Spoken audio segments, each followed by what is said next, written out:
Bismillahirrahmanirrahim. Alhamdulillah wassalatu wassalamu ala Rasulillah Sayyidina Muhammad bin Abdullah wa ala alihi wa sahbihi wa man wala amma ba'du. Alhamdulillah, kita melanjutkan kajian-kajian kitab Tadhkiratus Sadidah yang disusun oleh As-Sayyid Hasan bin Ahmad Al-Kaf, dan kita di permasalahan tentang masalah sholat musafir, ya, sholat ketika dalam perjalanan. Dan yang terakhir kemarin sudah kita bahas rukhsah atau dimakfunya seseorang ketika dia melakukan perjalanan tersebut, baik panjang atau perjalanan pendek. Dan antara lain yang sudah kita bahas sebelumnya, tarkul jum'ah, meninggalkan Jumat kalau dia musafirnya itu keluar dari batas kotanya sebelum subuh hari Jumat, maka boleh untuk tidak Jumatan, tapi tetap wajib zuhur. Kemudian adamul qadha lidharrati zaujatin ukhidat bil qur'ati muddatas safar. Jadi ini permasalahan ketika kita punya istri yang lebih dari satu. Nah, ketika kita akan bepergian untuk mengajak salah satu istri, maka di qur'ah itu diundi. Sama ketika Kanjeng Nabi dulu suka mengundi istri-istri beliau, dan yang sering keluar itu malah Sayyidah Aisyah, ya. Nah, ketika diundi nomor 1 misalkan, atau nomor 2 atau nomor 3 atau nomor 4, mana yang keluar undian itu, maka itu yang diajak ke bepergian, entah berapa hari. Ketika pulang, apakah wajib qadha ke yang sebelumnya untuk isbatnya atau apa mukimnya? Jawabnya enggak di sini. Ma'fu, adamul qadha. Ya.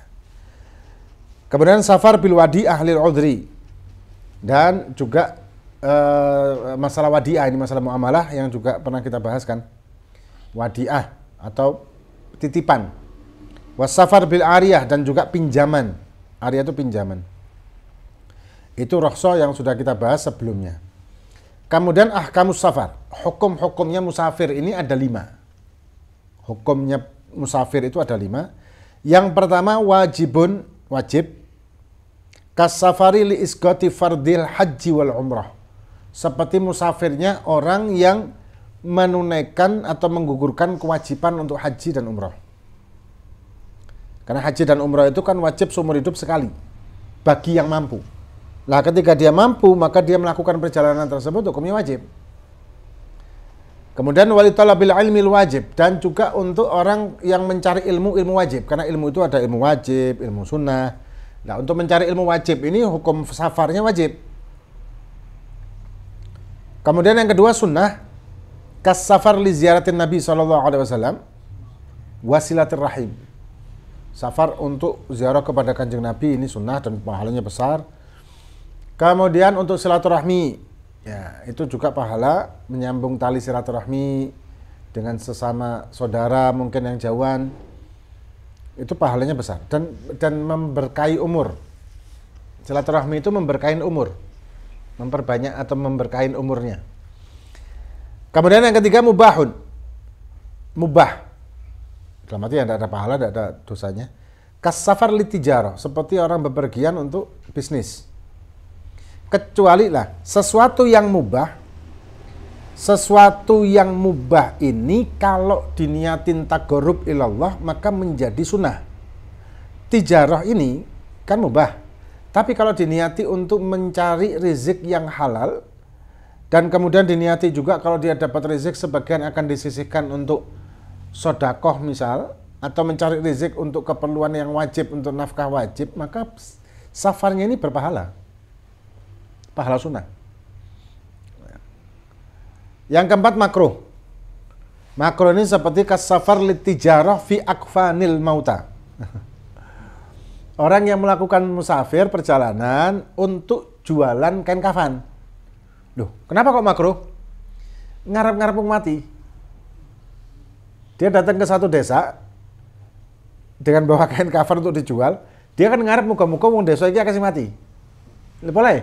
Lah kalau gak mati lah gak payu kafane. Nah, itu hukumnya makruh.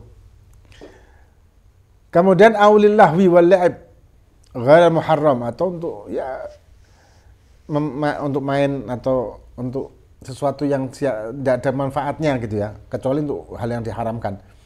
Itu jelas makruh hukumnya. Haramun kasafar zaujah min ghairi idni zaujiha. Haram hukumnya musafir seperti safarnya seorang istri tanpa izin suaminya. Itu dosa besar loh.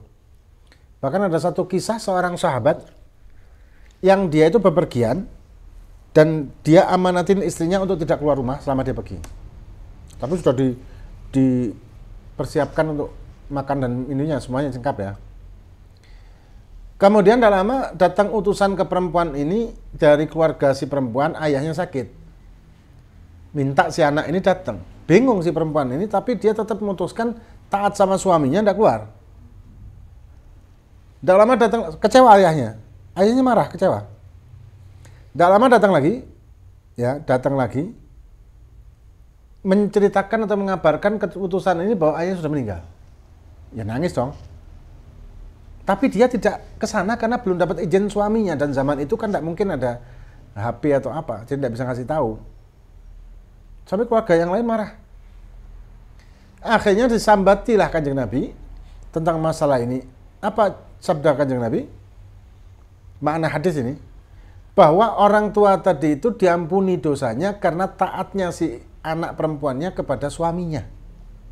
Sampai segitunya loh. Zaman saya ini standar TikTok sih masalahnya sih. Jadi agak susah. Gak oleh metu lah. Ya aku isong duwe sikil kok. Gak oleh metu aku duwe sikil. Aku numpak Grab gak njauh enterno sampean, aku nuso numpak Grab kok. Zaman sekarang bisa gitu. Padahal dosanya gede. Nah, ini hukumnya haram. Safar seperti itu. Bahkan kalau mau ke haji tanpa izin suami. Haji loh ini. Tanpa izin suami atau suaminya tidak ridho dia berangkat haji. Safarnya jatuhnya safar haram. Ya. Jadi dosanya dosa besar, na'udzubillah. Nah, kemudian qasrus shalah. Qasrus shalah ini dalilnya adalah qala ta'ala wa idza darabtum fil ardi falaysa 'alaikum junahun an taqsuru minas shalah. Ya, ketika kalian melakukan perjalanan di bumi ini, maka tidak ada masalah ketika kalian ini untuk mengqasar sholat. Dan mengqasar sholat ini hanya di 3 sholat, yaitu sholat duhur, asar, dan isya tok. Ya, hanya 3 itu. Maghrib ya tidak iso dikosor, 1,5 berarti dikosor ya. Subuh sudah 2 kan, masuk sik di diskon mana. Kemudian mas'alatun ayyuhuma afdal al-qasru amal itmam. Ini akan kita bahas yang akan datang. Mana yang lebih afdal, mengkosor sholat atau tidak mengkosor sholat? Mana yang lebih afdal, ini akan kita lanjut Senin yang akan datang insyaallah. Wallahu a'lam bishawab. Fatihah billahi faqina fiddin wa nabi sallallahu alaihi wasallam. Atau Nabi al-Fatihah.